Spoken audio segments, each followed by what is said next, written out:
வணக்கம். இது தமிழ் நியூஸ் கோணரின் முக்கிய செய்திகள். முதலில் தலைப்பு செய்திகள். பெண்ணை மிரட்டிய சுனா எம்பி கைது, துப்பாக்கியும் பறிமுதல். அனுரவின் ஏமாற்று வேலை, மாயமான $1,000,000 எச்சரிக்கும் மகிந்த. தமிழர் பகுதியை மிரள வைத்த பெண் போலீஸ் அதிகாரி, கத்தியால் வெட்டியவருக்கு காட்டிய அதிரடி. ஈரானின் எண்ணெய் உட்கட்டமைப்புகள் வெடிக்கும், ட்ரம்ப் எச்சரிக்கை. வெளிநாட்டு மூக்கங்காட்டி மோசடி, தேடப்பட்டு வந்த முதியவர் சிக்கினார். ட்ரம்ப் மீது துப்பாக்கிச் சூடு, சந்தக நபரின் அதிர்ச்சி தரும் அறிக்கை. எரிபொருள் நெருக்கடி, அரசு ஊழியர்களின் பணி தொடர்பில் வெளியான அறிவிப்பு. இதுபோன்ற தொடர்ச்சியான செய்தி அறிவிப்புகளை உடனுக்குடன் பெற்றுக்கொள்ள மறக்காமல் நமது தமிழ் நியூஸ் கோனர் சேனலை சப்ஸ்கிரைப் செய்து இணைந்திருங்கள். தொடர்பான விரிவான செய்திகள். நாடாளுமன்ற உறுப்பினர் ராமநாதன் அர்ச்சுனா சற்று முன் இளவாலை காவல்துறையினரால் கைது செய்யப்பட்ட நிலையில் அவரது துப்பாக்கியும் கைப்பற்றப்பட்டுள்ளது. காணி பிரச்சினை ஒன்றில் பெண் ஒருவரை துப்பாக்கி முனையில் கொலை செய்யப் போவதாகவும் தலையில் துப்பாக்கியால் சுடுவதாகவும் அச்சுறுத்திய சம்பவம் நேற்று முன்தினம் 25 இடம்பெற்றது.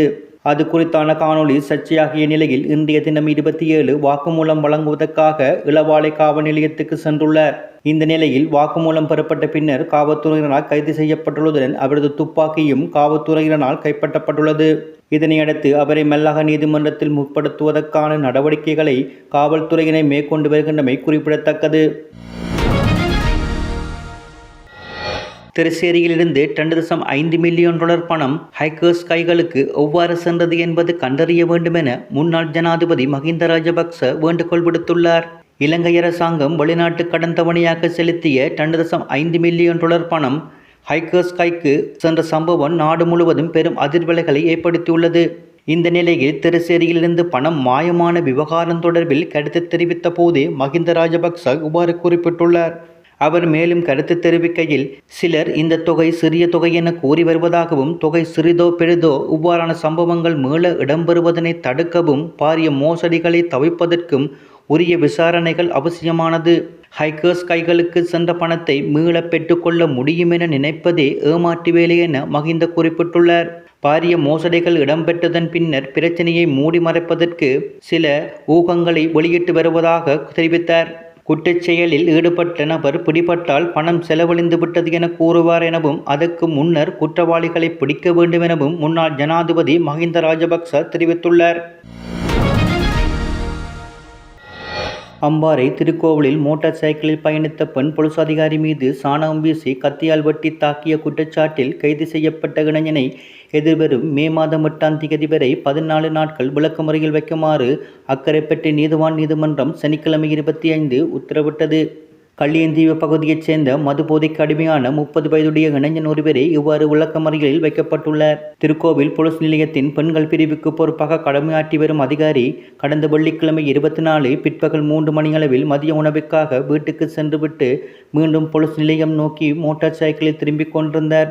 இதன்போது பாடசாலைக்கு அருகில் கத்தியுடன் நின்று கொண்டிருந்த சந்தக நபர் வீதியால் சென்ற பெண் போலீஸ் அதிகாரி மீது மாட்டுச் சாணத்தை வீசி எறிந்துவிட்டு தப்பியோடியுள்ளார்.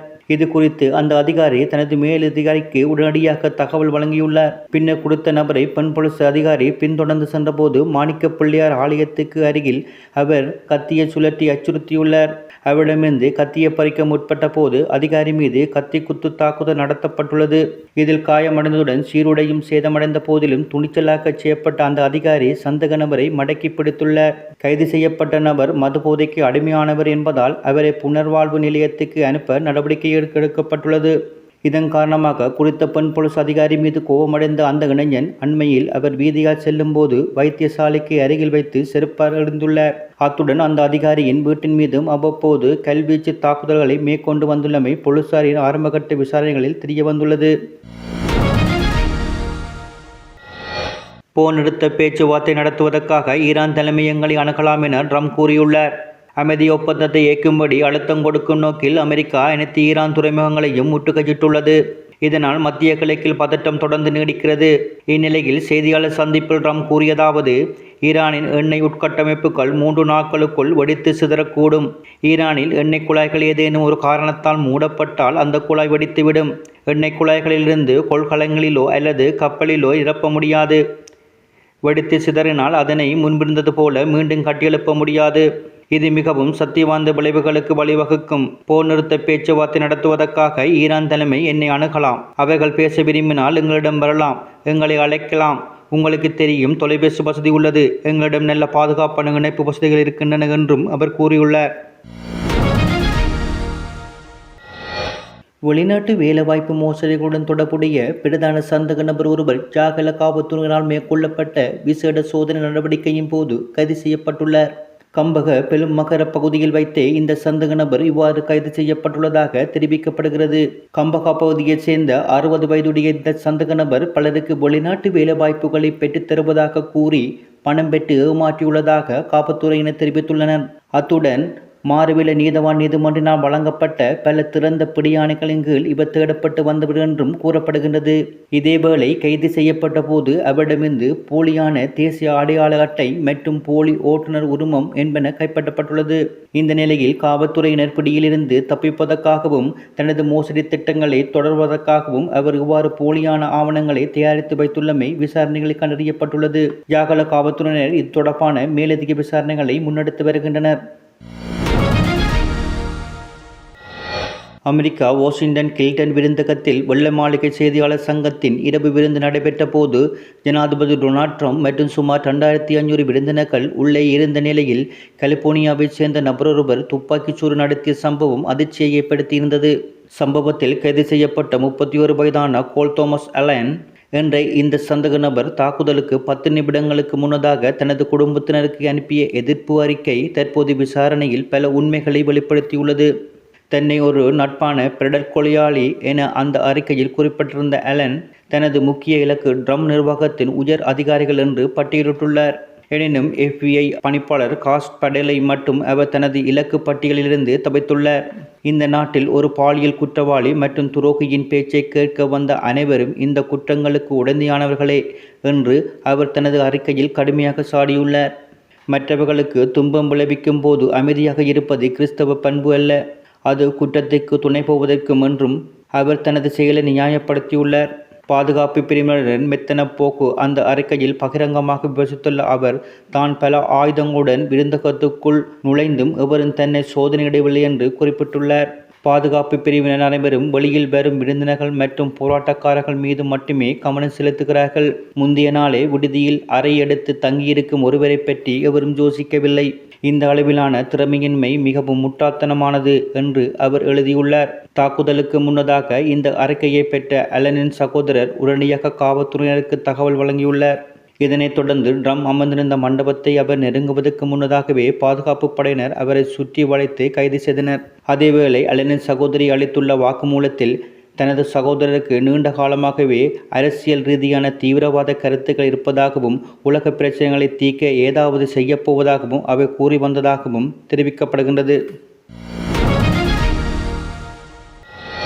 இலங்கையின் அரசு துறையில் தொலைதூர பணிமுறையை விரிவுபடுத்த அரசாங்கம் தீர்மானித்துள்ளதாக தகவல்கள் வெளியாகியுள்ளது. மத்திய கிழக்கில் ஏற்பட்டுள்ள போர்ச்சூழல் மற்றும் உலகளாவிய எரிபொருள் விநியோக கட்டுப்பாடுகள் காரணமாக எரிபொருள் பாவனையை குறைக்கவும் தேசிய எரிசக்தி இருப்பை முறையாக முகாமைத்துவம் செய்யவும் இந்த நடவடிக்கை எடுக்கப்பட்டுள்ளதாக அறிவிக்கப்பட்டுள்ளது.